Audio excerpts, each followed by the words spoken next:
and he joins me now talking about The World Without You. Chris, how you doing?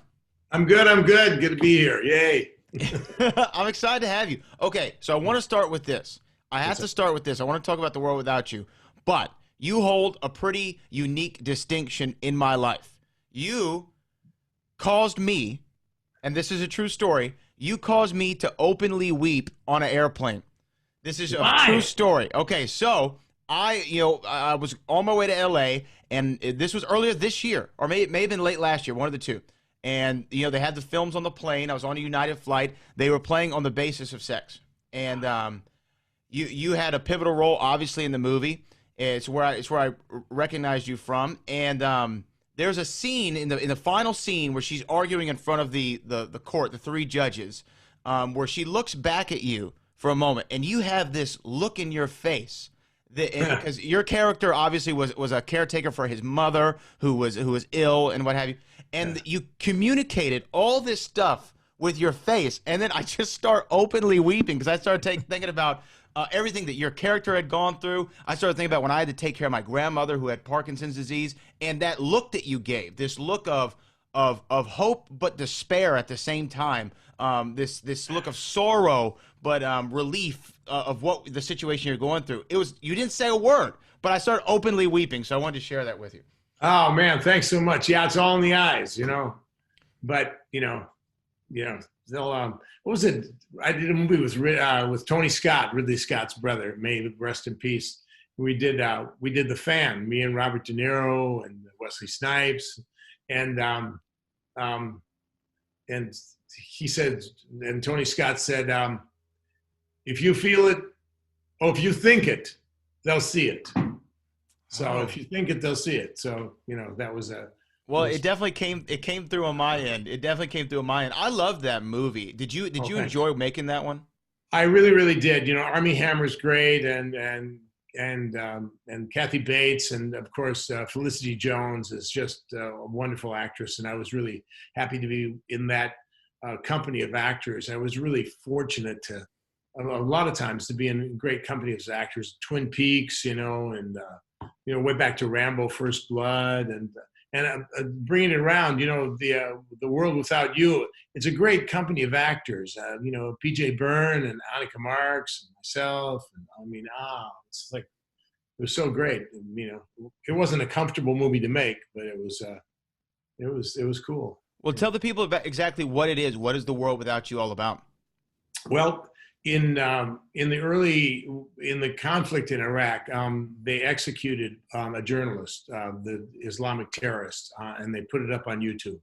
Well, this is a story about what happened, the repercussion of that, what happens when his family has to witness that, and then a year later, the movie starts, and and it's the memorial for one year after he died. When someone dies, a lot of times you memorialize him. He was this great guy. He played I played his father. I was the son. His son was a journalist and passionate guy. And so my three other daughters, who are all a complete handful, and then their husbands, and everybody shows up at the house for this thing. And it's not comfortable. I mean, a lot of times family get-togethers. I don't know about your family, but there's a lot of energy in the Mulkey family. So, it's not always comfortable, but it's not as fraught as our movie. But so they hash out. Everybody brings out their list of, hey, I wanted to talk to you about this, and there also their remembrances of the passing of their brother and how they felt about it. So it's a really passionate, personal movie, and I followed the story, and so when I was given a chance to play the father in The World Without You, I jumped at it. It was great. They offered it to me, so yeah, great. Yeah, I mean, it sounds like one of those stories that needs to be told. And I guess my question would be, is it hard when you go into something like that that's such a deep subject matter, even somewhat on the basis of sex? This one seems to be even a little bit more than that. There's such a deep subject matter that can mess with you mentally, I would think, right? Do you ever find yourself taking some of your work home, taking those character emotions home with you? Or are you able to leave them on set? No, you carry it around. It's like this little bag that you know, and you think, I left it on set, and then you're like, get in your hotel room, you sit down, and you go, and boing, it pops right up, and it does it for the length of the movie. This one was definitely that, and it was not a comfortable movie to make. If you go, who was the funniest one on set, and who was the most, there wasn't a lot of that, it was, but I was actually the funniest one on set. Oh, naturally. Me and PJ Byrne is, he's great. He's funny too, but yeah, there's a gravity that sticks with you on anything. When I did On the Basis of Sex, it was like that, and doing Captain Phillips when we were with Tom Hanks, with the Somali pirates and all that stuff. There was, the gravity of course we were at sea for 2 months, so it's like that'll keep you in the bag for sure. But yeah, it's never really a walk away. I'm done, it's not like you're going to put together skateboards, got those trucks on, okay, let's go have a beer. It's not really that way. No. Yeah, I can only imagine. That's one of the things I've always appreciated about the actors, that just wanted to know how you can just separate yourself, because I feel like you always have it's almost like when after you're finished playing a character, it's like that almost like a friend that you've known for a very long time, and you sit and reminisce about them ever so often or what have you. So it's an interesting dichotomy that actors have to go through at times. It's amazing. Yes, absolutely. Okay, there we go. Here we go. I'm just going to do this. I'm going to plug me in. I'm ready. I'm 21st century. You have to lick it first, then plug Yeah, it in. yeah. That's one of the keys there. Okay. Can you hear me all right? Let me see.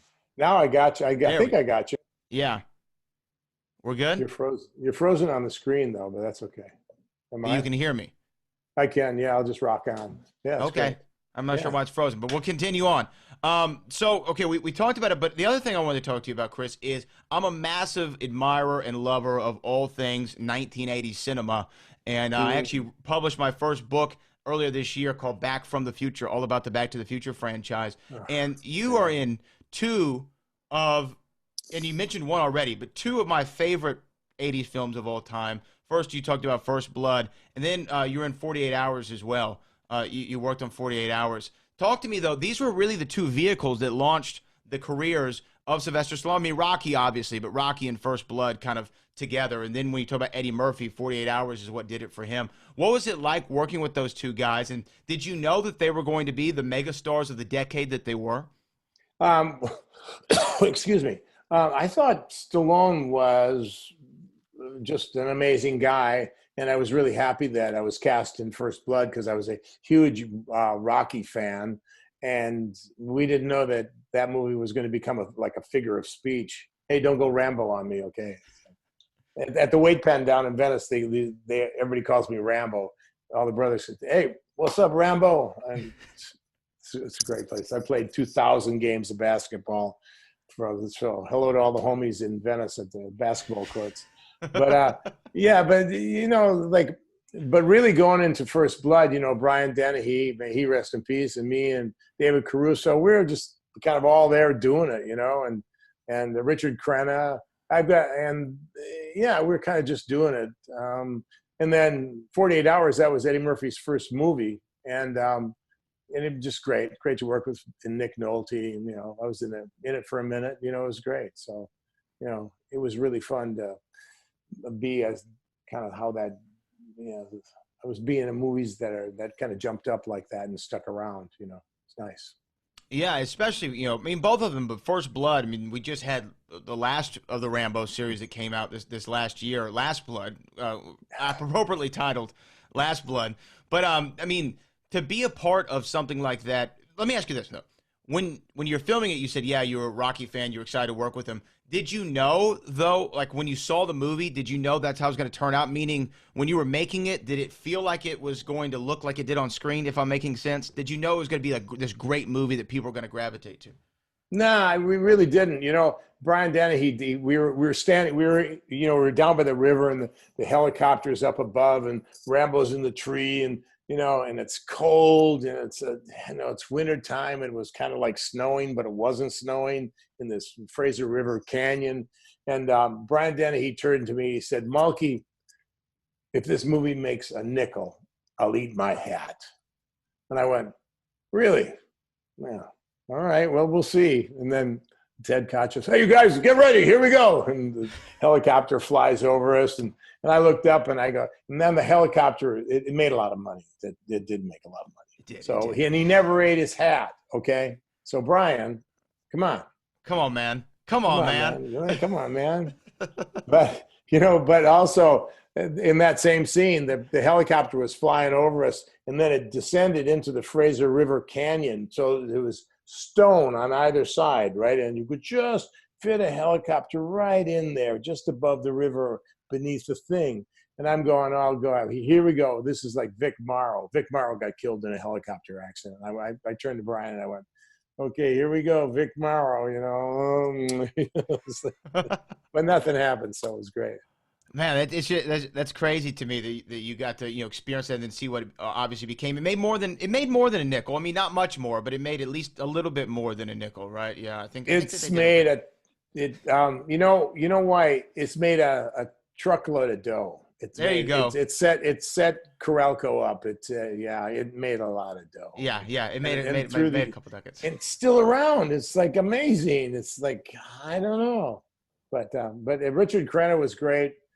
You want another story from Rambo: First Blood? I'll give you one if you want. Yes, absolutely. Okay, so this may be disputed, but it's really true. So I fly up to Vancouver, and I knew Brian Dennehy. He played the sheriff in the movie because we shot a movie called The Rumor of War down in Mexico, and there's a whole story about the bar fight down there and stuff, and our involvement in that. But that'll be another story, probably not on the air. But anyhow, so I fly up there, and Brian's going, "Hey, Mulkey, okay, here we go." I go, "Here we go again, Brian. No problems now." He said, "No, it would be okay, except, did you see Kirk Douglas?" I said, "Kirk Douglas?" He said, "Yeah, the same van that brought you from the airport in Vancouver about 2 hours ago went there with Kirk Douglas in the thing. He was going to play the colonel, and he got angry at Stallone for the rewrite because Sly rewrote the script and really focused the character on Rambo rather than the colonel, and he did a great job. And so Kirk Douglas got angry at him, and they got in an argument, and Kirk Douglas threw the script at Stallone. "Go something yourself," I think was the correct. I don't know what the other word was. So, "Go something yourself."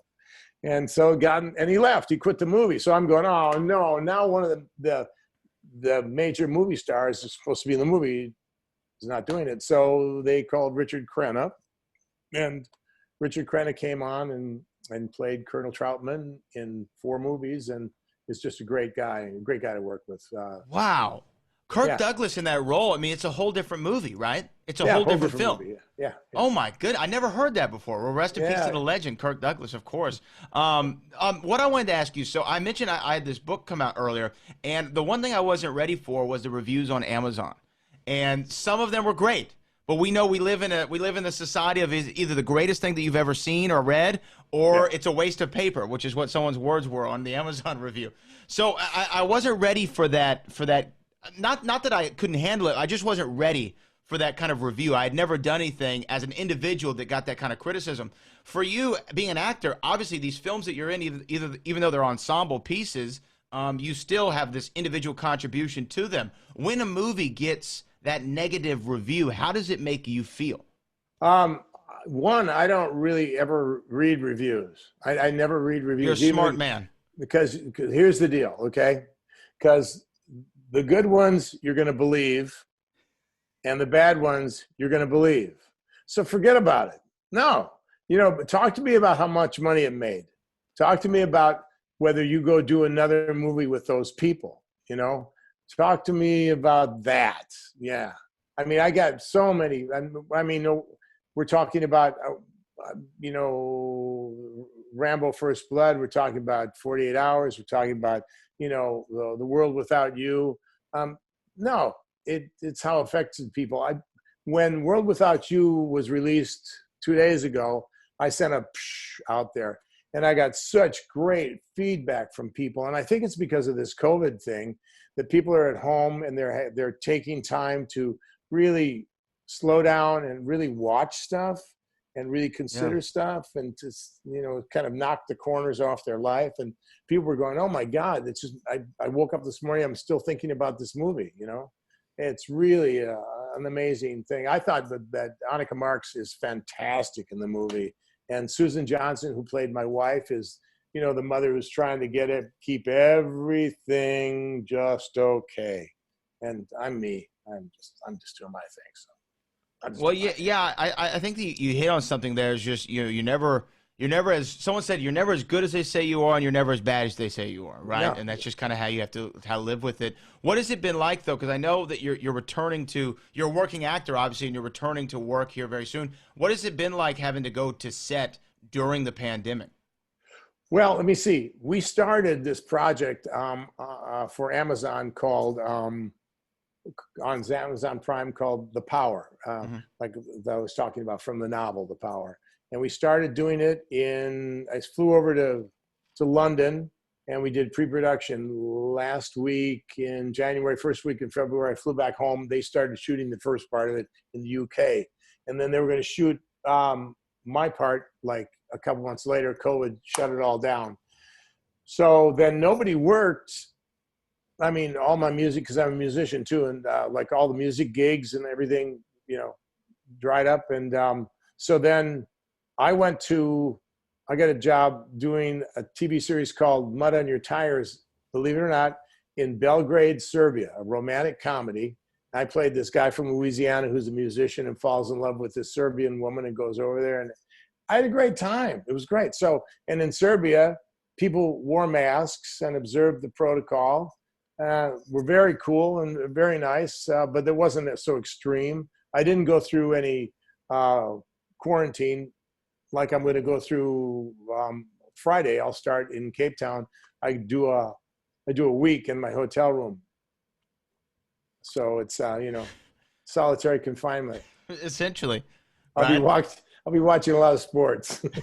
You will, which is a great segue again. But check out the world without you. Definitely go check that out wherever you can, stream it or watch it, or rent it, buy it, do what you have to do to support the film. But you bring up sports. You were telling me right before. Do you want to throw that hat on again? Your hat that you had. Yeah, St. Paul Saints. The St. Paul Saints, yeah, of course, with Mr. Murray. What is your involvement? Are you just a fan, or you have involvement in the franchise? Well, I'm a friend of Bill and Brian Doyle Murray and Joel and all the Murray brothers, and I do their Caddyshack golf tournament down in St. Augustine every year, and I play music down there. But the Saints is the Northern League, a minor league team, and it's just a beautiful stadium they've built right on the Mississippi River, and I go over the time. My mom used to go all the time, and my family always goes there, and it's just it's the most idyllic baseball kind of venue you can go to because it's so easy to go there. When the umpire needs more balls, they put a knapsack on the back of a little piglet and they send the pig out onto the field because it's the Murray brothers. There's a nun there that's giving massages. You can get a haircut. You can drink, and then you can drink, and then you can actually drink there too. And it's great. So I've been St. Paul Saints fan for a long time. Is that your sport? Is baseball your favorite of the team sports? Football. Oh, you're a football guy. Yeah, Okay. football. Yeah, I mean, I love baseball, and I got to pitch. I worked with Ron Sheldon on the run up to Bull Durham, and so I got to pitch 4 innings against the Bakersfield White Sox back in the day, in a movie that we did called Player to Be Named Later. So yeah, so I was a pitcher. I pitched through. Okay. I mean, I like it, but And then how has it been though as a spectator? I think this is all that we've talked about. Really, it seems like over on our side of things since March or whenever the world shut down. How has it been for you as a spectator and a lover of sports? Did you enjoy the NBA bubble basketball? Was the World Series weird to watch without really many people? Like, what was your feedback on all this stuff? It's all weird, you know. It's a weird, you know. I follow the basketball and yes, Lakers, bang, and so I know. And, They had to. So I'm a Houston sports fan, right? So I know that the Astros aren't the most beloved franchise in the world, but I was hoping for my Rockets this time around, and now we've lost everything. We've lost D'Antoni, Daryl Morey, but continue. I'm sorry. Yeah, no, it's the beard. Yeah, no, I thought that they had a shot, but we were loaded. But anyhow, but it was basketball was weird, you know, because there's no sports fans there, and then baseball, the World Series was weird, but the Dodgers won, so we got two. But we're not going to get football. That's not going to happen. Oh my God, I could go on about that. And it's weird to watch the football games too, because people just the players are different, the atmosphere is different, so it's been weird. Also, I follow UFC big time, and so to see guys fighting in like a studio with like 60 people, it's like, what? The world title, you know, 60 people, you know. But haven't you found, though, it's interesting that you say that you're a big UFC fan, because that's one of my sports that I probably watch more than anything. And I actually found that the fans didn't affect my enjoyment as much. If anything, I could hear the punches more. I felt like I was more involved with the action. I wasn't distracted by the crowd noise. No, you're right. It is. It is. And sometimes the fans react to something that really didn't even happen, you know? But yeah, I see your point. Yeah. But I watch it anyhow. So I'm not giving up. I'm in there for it all. I love it. So I'm, you know, I have to be, you know, I take my guitar and I turn off the sound, and cause you know, I know when a sporting event, I mean, I can follow the game without the guys telling me what's going on, you know? Right. So it's like, sometimes most commentators now are really good. A couple of years ago, some commentators talk about themselves, or they'll talk about the money deals that are going on instead of the actual play that's going on. That kind of bugs me, but aside from that, it's cool. But it's weird. It's weird. It's going to be in the college football. I don't know. I don't understand that at all. I just yikes. Yeah, So. I think that might be a bridge too far there. But with the UFC, I just want to ask: do you have any particular fighters that you like to watch? Is there somebody that you're a particular fan of, or are you just a fan of the sport overall? Well, you know, I knew some of the guys back in the day. You know, some of the old school guys. But yeah, and you know, there's the freaks like you know, remember Brock Lesnar? You know, and of course, and De Silva and all those guys. So it's like. And I follow boxing too. There was a great fight last night on ESPN too. What the heck was that? There was a great one this weekend too, with Leo Santa Cruz and Gervonta Tank Davis. It was a really, really great fight in the Alamo Dome. Yeah, Santa Cruz won, right? Santa Cruz he got knocked out. He got knocked out by Tank Davis. Yeah. Oh, he really got caught. Oh, he got caught. Yeah. Yeah, he got caught in the 6th round. Yeah, yeah, midway. That's always the 6th or 7th round is always like. You know, it's amazing. I used to go, my buddy Tim Busfield and I used to go to boxing all the time because I did Golden Gloves when I was a kid and stuff. And just followed. My dad was a fighter. So I go to downtown to the Olympic Auditorium and watch boxing all the time. You know, it's the Thursday night fights downtown Los Angeles. Now it's a Korean Christian church, which is, it's another way to go with that building, but you know, a little bit of a departure from its origins. Right? Yes. So anyhow, a quick story. So Tim and I are, it's a prelim and it's very quiet. And was great about the Olympic Auditorium. It was where they shot the Rocky fights, and it was built in the 30s, and the ring is in the middle, and all the seats around are just all focused right on the ring. And so, there's a couple middleweights fighting, and they're really just dancing. They're just dancing. Everybody's like throwing punches, and they're all like this far away. And, you know, and I'm going, and the crowd's quiet. And I'm going, Tim, I'm going to get this thing going. And he goes, what? I said, because this is the first start of the second round. Everyone's quiet. The first round, nobody even got hit, and I yell, "Go to work, go to work!" And really, but I'm really loud, because the actor really, I get off first, be first, be first. And so another guy over here is yelling, yeah. By the end of the second round, okay, these guys are toe to toe in the middle of the thing. The crowd is going completely crazy, and they're just blasting each other. It was just amazing. You think it was like, Ali versus Foreman or something. Oh my God! It was Go to work. Fun. Go to work. Yeah, I like that. Get off first. Be first. Be first.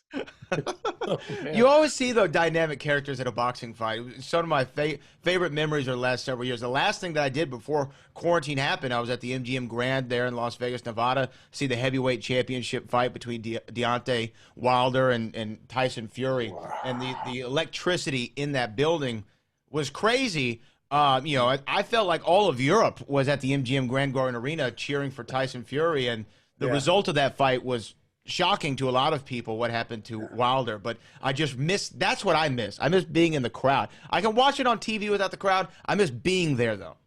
Being there at a live boxing match is great. I saw Tommy Hearns. I've seen Sugar Ray. I've seen Muhammad Ali. I've seen a lot of guys live, and so the crowd's the deal, and you can watch it on TV all you want, but unless you're sitting close enough to get like blood on your T-shirt, it's not close enough.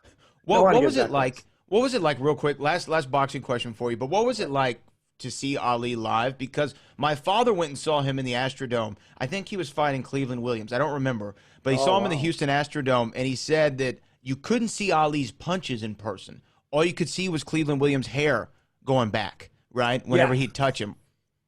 Well, I met Ali in person. And that was early when he got banned, and then I saw Ali when he came back. But in the ring, there was an aura of he was the cool. He brought the atmosphere. If you're looking to look for a personality that brings his own complete weather system to the ring, that would have been Muhammad Ali. No, I'm sorry. You're behind already. I mean, except for Joe Frazier. And now Joe, he brought his own system too. So that I ran into Joe Frazier at the Taj Mahal in Atlantic City. It was like 4 or 5 years ago, and before he passed away. I see this really just handsome guy in a gray suit and a big black cowboy hat. And I'm walking by, and like we catch each other's eyes, and he's talking about 4 people, and I go, "Well, it's George Foreman. That was Joe Frazier. I got to go talk to Joe." So I walked over and I said, "Excuse me, it's great to see you." And he goes, "Hey, great to see you. I like your work." I said, "Well, I like yours." Oh, so man. So I have a picture of him, of me and Joe, and so I got like a half hour. I didn't want to, but everybody kind of went because he wanted to talk about show business, and I wanted to talk about boxing. Yeah. So he wanted to sell me his gym. He says, "The kids aren't working hard enough in Philly. I need to sell my gym. You want to buy it? You want to get in?" I said, "Nah, I don't have the chops, But, "Oh no, you can do this." But I shook his hand. And his hand was like a catcher's mitt. It just kind of disappeared in there. But all boxers, when they shake their hands, it's like you barely feel it. It's like nobody grabs your hand. It's like very, because that's what they use their hands for. Yeah, absolutely. It always seems to be that way. They're always more interested in what you're doing, and you want to talk about, no, tell me about the fight. I mean, this is Smoking Joe, man. Smoking Joe and Frazier. I need to know all the details of every fight that you've ever had in your life. Just really awesome stuff. But here's my last question for you, Chris, because I know obviously you're traveling out of the country later on, so I'm not going to keep you forever. But you have maintained a very successful career for decades. You've been a working actor, as you said, musician. You've been in so many big projects. Hell, you've even made me openly weep on a plane. How have you been able to stay successful when so many people might have a short stint and then you never hear from them again? I do know. I'm fun to be with. You know, I take my work seriously, so I learn my stuff. I come prepared. I'm always looking for stuff. I'm always interested, and I'm always enthusiastic about it. But you know, and I've been lucky too. I tell my agents, let's do smart stuff. You know, let's do, and most of the time, except for skates on Angels on Skates with Charlie's Angels when I was a kid, because I was a boogie skater in Venice. That was a good gig too. I worked with the Angels. I was a boogie skater. But you know, go be prepared, be a nice guy, show up on time. You're okay, you know. And if somebody bugs you, then shine them. You know, that's okay. You know, just slip the punch. Yeah. Just slip the punch like Smoking Joe or Muhammad Ali might do. Chris Mulkey, it's been a real great time to talk to you today. Make sure you go see The World Without You. Stream it wherever you can get it. It's one of those stories that needed to be told, and Chris and the gang was the right people to do it. Chris, I really appreciate your time. I appreciate being here. I'll see you again. I'll tell you that other story. All right, yeah, I can't wait. Thank you so much. Ciao. Oh, Brad, what have you done now? And he joins me now, and we've already had a pleasant conversation off air, so we might as well have an even more pleasant conversation on air. PJ joins me right now. PJ, how you doing, man? Brad, it was an okay conversation, if I'm going to shoot you straight. No, I'm kidding. It was a 10. You're very good with the pre-banter. So all you fans out there of Brad Gilmore, live, ESPN Radio, they should know he does a very good pre-banter, talks about his family and his drug problem. So yeah. I just want to put it out on the table. You know what I mean? If you're going to do it, you need to know everything about me before. Real early with the drug problem, though. I was like, wow, we didn't even say hi yet. He goes, just putting on the table. Well, you know, I mean, what's the point of dancing around the subject? You know, if we're going to talk about it, we talk about it. You know what I mean? Opioids are a crisis. It's a crisis in America. We all are aware. We all are very aware of it. So, PJ, how you doing, man? You hurt your shoulder, and you said, give me a little something. It was the thing, the golf course, it was the 18th hole. I really wanted to get that, you know, eagle, and I just couldn't pull it off. And you know what? I overextended myself. I ended up like Tiger, and here we are now. We find ourselves in this predicament. But, PJ, how are you doing, man? I'm doing all right, Brad. I'm doing good. I have a newborn child. I have a 7-year-old, a 3-year-old. Los Angeles now is officially the lockdown at home. Just you know, hang out with your immediate family, which is great. But we actually, Hollywood, we're still working because in Hollywood, because we test so well. So you get a test 48 hours before you show up, and then you get a rapid test the day of. They have different sections. So I weirdly feel even more safe on set than I do in my own home, if that makes any sense. It does. It does. Now, have you gotten used to the COVID test? Like, does it gotten used to it? Because every time I have to get the one, I mean, the eyes are still welling up. I'm sneezing like crazy. I feel like it's ticked. Yeah, I mean, it's awful, right? I've done, by the way, I think I've done every single version possible. I've done the brain scan up the nose. I've done just the levels, the swirl of the nostrils. Yeah, the swirl. I've done the mouth, everywhere in the mouth. I've done the spit test. And I've done the one where you gotta get totally naked. That's the preferable option. I just want to talk about that one. Right, the one I was naked, it felt really, it was just inappropriate. It was inappropriate. But weirdly, I haven't had the naked test just that one time. It was just that one time. Yeah. What was it? You know what? We'll get into it later. I was going to ask more specifics about it. Do that but later. You know what? We'll talk about it. You know, it might be connected to the opioid thing. So maybe it's all. Yeah, no, that was the guy, the same person that said, he's like, I have an opioid problem, but let's test you for COVID. I'm like, he's like, just, you know, unbutton your top 2 buttons, and then we'll just see what happens. And the next thing you know, I was naked. Yeah, it happens normally that way. That's how the COVID test usually goes down. I mean, it's a hard time for everybody. Let's be honest. It really is. It really is. It's rough. Well, I mean, it's also a rough thing to be a father of 3 young children and to be successful in Hollywood. I think it's what is more difficult, being a good father or successful in Hollywood? Maybe the greatest question ever posed to me. I like it. ESPN Radio. I like it. Yes. Wait, what do you say? Before I answer that question, what's your opening? Who does your opening? What is it? I don't know who he is, but he has. How does it go though? How does it go? I got. Well, it's just like, this is ESPN Radio, da da da da da, and you know, and you're listening to Brad Gilmore. It's the great like movie trailer guy sound. Fantastic. Yes. You know, it's kind of like, I'm sure for you, it's like the first time you saw your name in credits, in the opening credits on, you know, a major motion picture. That was a big deal for you. Oh, the huge. First time I heard somebody with a movie trailer voice say my name and you're listening to. It was a big moment. It was a benchmark thing for me. How long ago was that? How long ago? 7 years, 6 years, 6 years, That's 7 seven. years. You've been doing this 7. You're a pro. You're a veteran. I'm a vet, you know what I mean? I earned Brad my Gilmore stripes. beat the opioid crisis so he can talk to you live. ESPN Radio. I'm going to get some tweets, and I'm sure when my mother hears this, she's going to be like, do we need to have a conversation?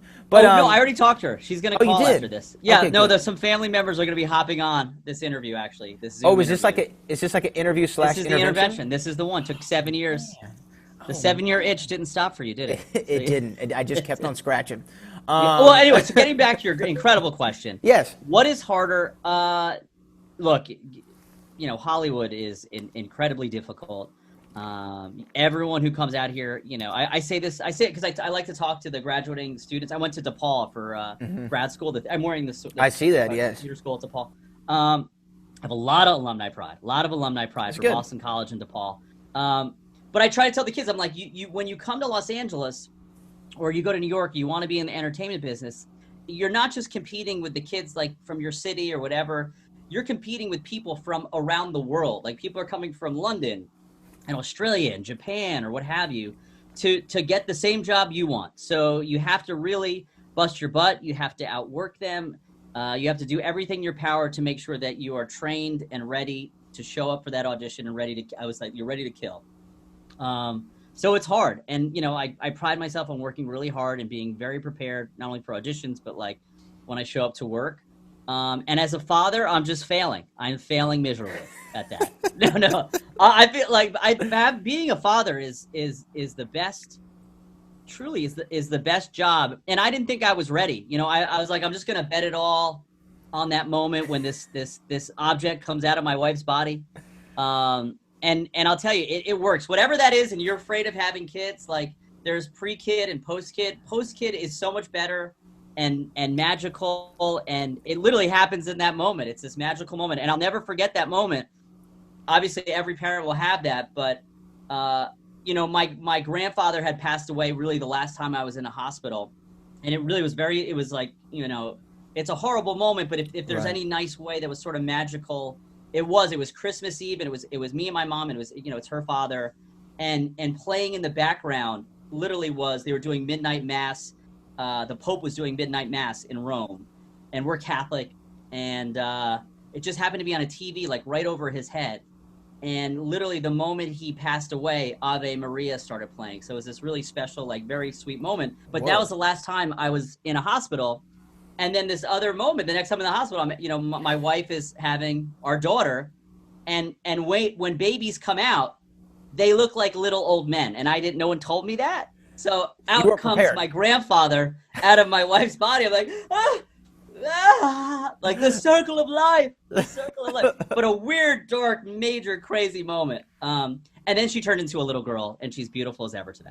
Oh, okay. So from old man grandfather to little baby girl. Old men come out of your wives when you have a baby. I don't know if you knew that, because they're all scrunched up and yeah. And I mean, I so feel Brad, like, have a baby real soon. This is the other call post intervention to say we found a lovely person for you. Oh, that's what whether you want to adopt or have a child. Think about it. That's what that 2:00 meeting was for. That makes more sense now. 2:35 actually. Oh, 2:35. I'm sorry, I missed the. It got pushed a little bit. There was one person we had for you, and they're like, I don't know. It seems a little rushed. It happens. So we got another person, 2:35. Okay, cool. As long as I have potential suiters and potential mates, I mean, at least I can. Well, there's one. We got one, and we're just crossing our fingers they're going to show up. Okay, we're betting on all in black right now. Well. I would say red, but just so you know. Okay, just 6 to 1, half dozen of the other. Yeah. PJ, I will say this though. Say it, Brad. Brad Gilmore, ESPN Radio. I can't stop saying that. I want to hear the guy who does it. I will send it to you.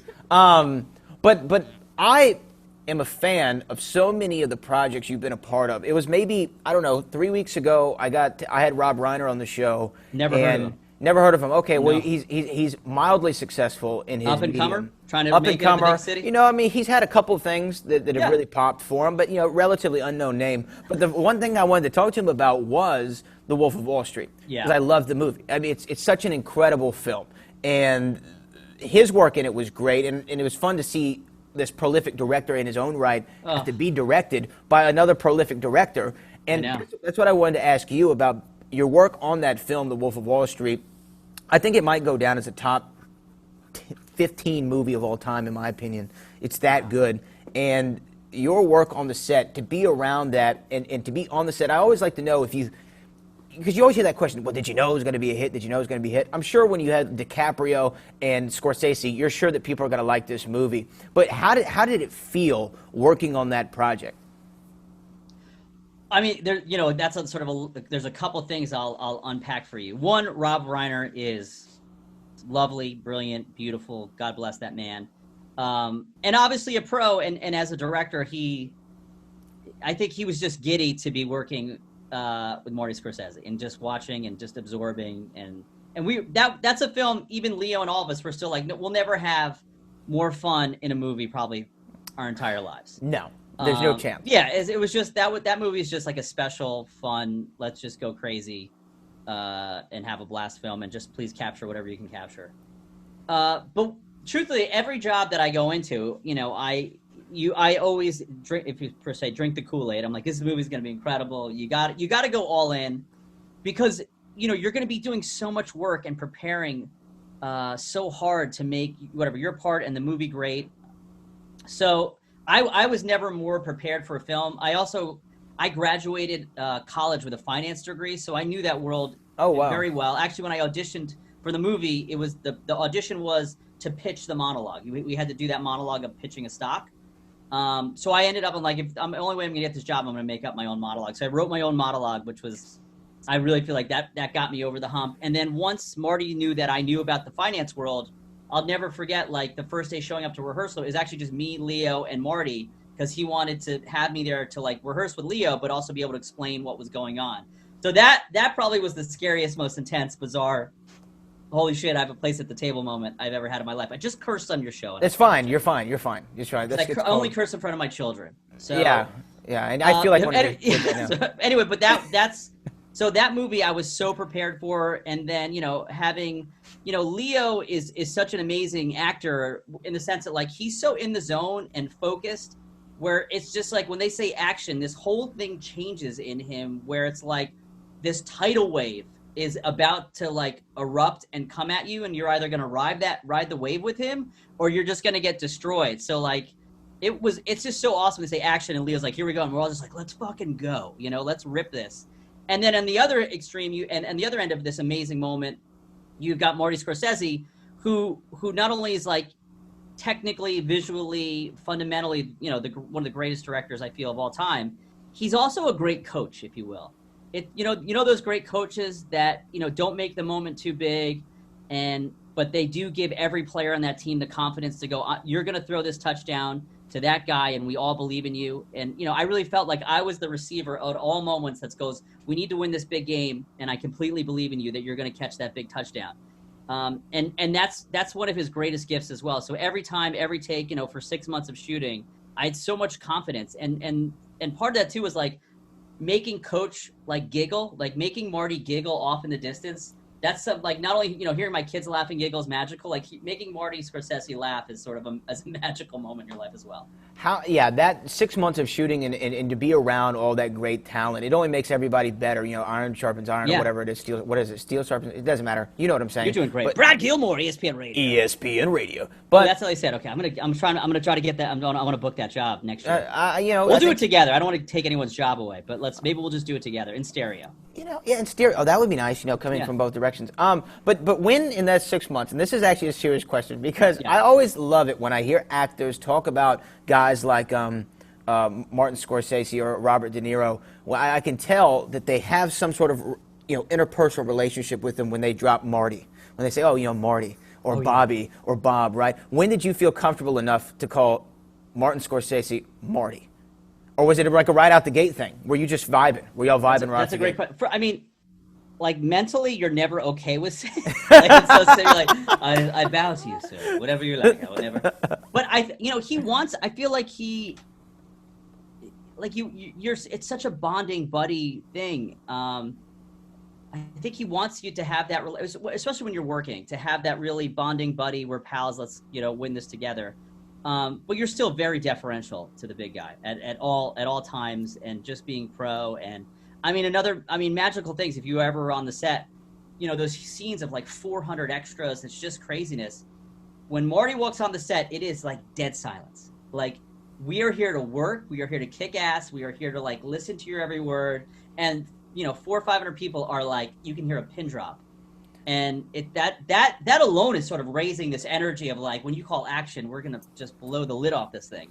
So, and that's kind of every take. When he's on set, it's just like, we are here to work. We're here to focus. This is a special time. It costs a lot of money, and a lot of stuff had to happen to get us all here together. Yeah, I can just only imagine that's what I wanted to ask. That's the same thing I asked Rob Reiner, just what the vibe on set was, and y'all knew that this had to be a magical thing. And really, though, there was another movie that came out that I wanted to talk to you about, and of course, we're going to be talking about the film The World Without You, and I want to know kind of your involvement there and what drew you to that project. But Bombshell, I thought was another great movie. Yeah. I thought Bombshell was great. You played Neil Cavuto yes. in Bombshell, but I thought that was another great movie, especially Charlize's transformation was pretty shocking, right? I mean, she had everything down. The voice was down, the look was down. Was it odd when she would turn the corner and you're like, oh wait, is that Megyn Kelly or is that Charlize Theron? I thought it was Megyn Kelly. Yes. Yeah. I think I still to this day will bet Megyn Kelly showed up to play herself in Bombshell. No, that movie. So that's another. Jay Roach is another like he's great. Yeah. Fantastic director. I've done multiple movies with him. That's another thing to Campaign, work hard right? and be great and stay classy and just and just always put your best foot forward. Because then in Hollywood, you just want to know, it's like, is it hard? Like, people want to work with you again. And I always tell everyone, look, just tell the truth, be classy, and you will go very far in this business. On top of obviously working very hard. So Jay Roach, that was a movie, like anything Jay Roach touches, I think is gold. And he's another one of those, that seems to be the sort of like common denominator. These great directors, they don't say a ton. It's critical who they pick to cast, and then they give you all the confidence in the world to go out and kick butt. But as a father of originally, now I've just had a son, but 2 girls. I sprinted to do that movie because you just hope that there's a day where no one's women are not getting objectified and sort of tortured in a way by going to work every day. So I hope when my girls are older, this will be a non-issue ideally. Is it odd though to play a real life figure who's still currently doing what they're known for? Yes, 100%. Yeah, like how 100%. Do you approach that? It's you have to block it out. You can't like or dislike the person. You just have to truly try to become the essence of who that person is. And there's things that Neil Cavuto actually stands up. You're like, oh my God, Neil Cavuto is the only guy sort of speaking the truth to power right now on Fox News. My wife is from Waterbury, Connecticut. I found out that Neil Cavuto is from Waterbury, Connecticut, and which is interesting because he has this sort of eloquent, presence, but there is a little bit of that Waterbury accent in his voice. So, but you have to become that person and be honest and true to that person, and not like or dislike them in any way that sort of like takes over your choices. I just always think, it's easy somewhat, not easy, but I think it's easier to place an historical figure or somebody of prominence who is from yesteryear or days gone by, right, to where you can kind of make it more in your image. But this is a person that however many million Americans still see on a daily basis, or they're going to be very judgmental about your performance one way or another, right? Totally. Especially when it's someone who is tied to politics. As a performer, do you ever shy away from stuff like that? I know that this, for the story and the messaging of the film and working with Jay, those are all reasons to do it. But with the divisiveness in the country just in the last several years, do you ever shy away from material like that? Well, there's 2 things. One, I think I sort of run to that, if you will. A family member of mine was governor of New Jersey, Byrne. And then he got my mother into politics. She was Jim Flores' press secretary. She was Bill Bradley's chief of staff. She helped him run for president. So, there was a time in my life where I was ideally going to go finance and go work on Wall Street and then maybe find my way into politics. I think that was sort of predetermined by my family to do that. Wow. But then, I had no idea I had the ability to sort of do what I do. Thank God I found this out that, that I can act. That happened later in college is sort of a whim. So I'm not afraid of leaning into politics in any sense of the word. I think it's important. We're all Americans. We all have a voice. We all should be heard, whether you're red, blue, or independent, what have you. Everyone, just like we're learning now, everybody's votes counts. Everyone's voice should be heard. That's why these great Americans fought in wars throughout, American history to make sure that everybody has a say and who their elected officials are. So I don't run from any of that. And it doesn't, for me, when it comes to choosing a movie in Hollywood, is the script good? Is this a story that needs to be told? Do people need to hear this? I've done movies from about Lou Gehrig's disease to, you name it, it literally runs the gamut, to politics, to women being abused, to everything, to, reporters, in this movie in particular, reporters being killed in Iraq. So it's really about the material, and does society need to hear the story? Because if we're not, shining a light on these stories and people being downtrodden upon, I don't know who is, because the news cycle is so fast today, and we are so partisan that we were all in our camp so hardcore that I'm a Giants fan, I could give a shit about a Philly fan, screw you, what have you. We can't live like that, and we are so much more similar than we are different. And sadly enough, I think in sort of the 2000s, there was some sort of political manager or political guru that said, we don't need to fight for the middle anymore to kind of get everybody on the same page. We just have to make sure our team shows up to vote. So once that moment happened, we became so crazy partisan that we're not even communicating on a rational end, and we're just playing in fear, and we're stoking fires, and no one's having real conversations anymore. Because I have dear friends, I'm a Democrat, I'm happy to say that, but I have dear friends who are Republicans and family members who are Republicans. Right.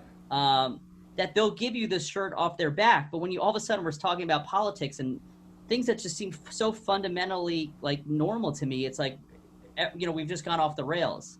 It's wild to me that we can't have these normal, calm, rational conversations. And you don't have to be a Democrat or Republican to decide where do you stand on this issue. And don't listen to Fox News, don't listen to MSNBC. I just want to know where you stand and how you feel about this. Yeah, it's difficult for people, though, to do that, to have the nuance in conversation and opinion. I think that it's a lost art form that we don't seem to try to even possess anymore. And I think that, do you remember the Seinfeld bit where he would talk about when you would root for sports teams, you're really just rooting for laundry?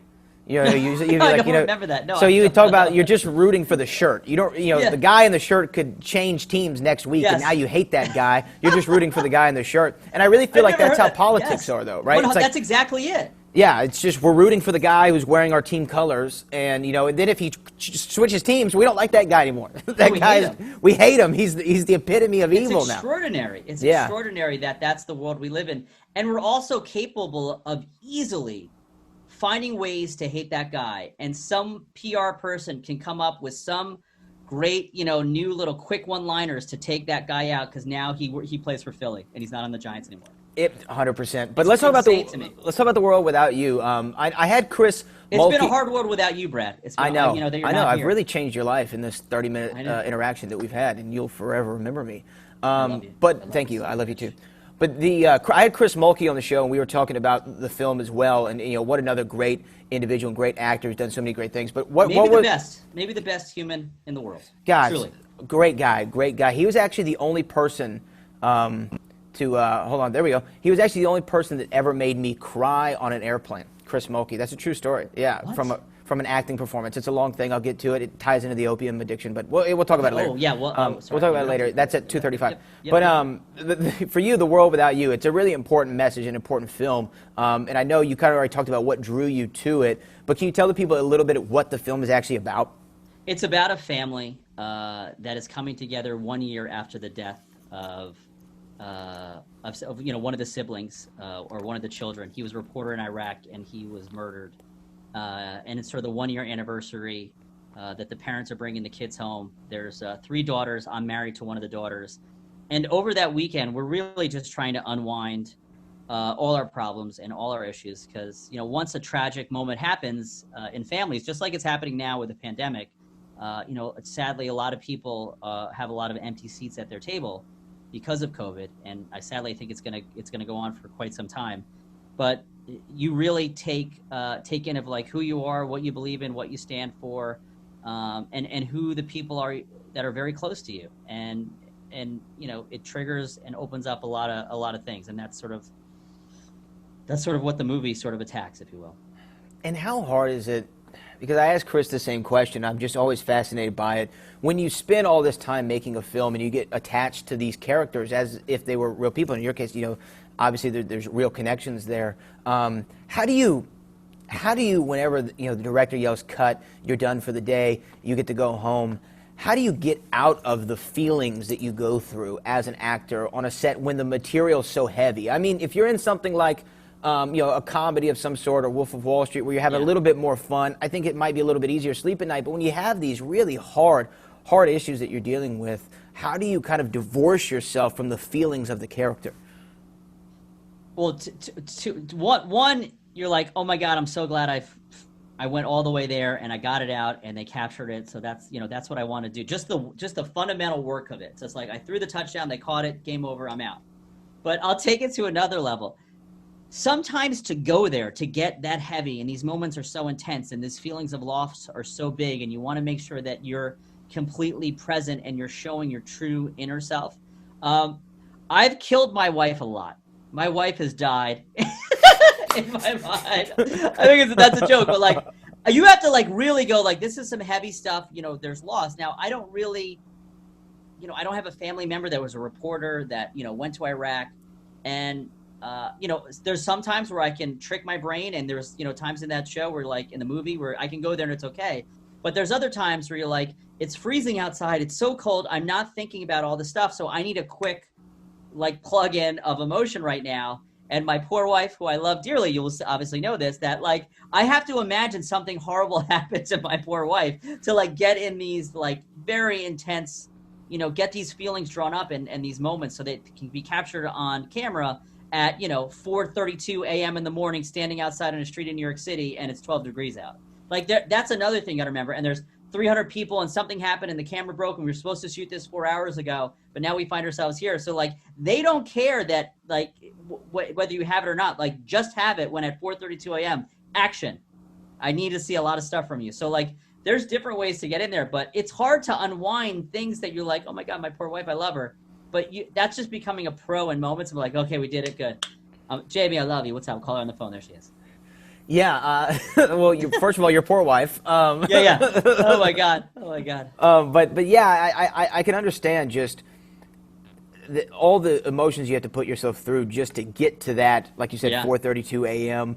This is my time to shine. I can't mess up now. So many people are counting on me, and we don't have. And it might be one of those things where, like you said, you're running behind time, and you only have 1 or 2 takes at all to get it done. That happens a lot too. Like the sun setting, it's a beautiful shot. We got to get it now, or we're getting kicked out of the space. There's so many versions of that nobody knows when they're watching a movie. Yeah, they have no idea. They have no idea. Happen. And I'm sure whenever you're watching the film on premiere night or you're screening it in your home, you're like, oh, and babe, this is where I was thinking about killing you, and this is where the sun was setting, and then we had to do it 3 or 4 times. You died of cancer right here. You had cancer. It was a car accident. Just so you know where these mental signposts were. This one, you just lost an arm. You just lost an arm, and I wasn't totally, beat up. I was like, well, we'll rehab. I know there's some great technology now. We'll find a way.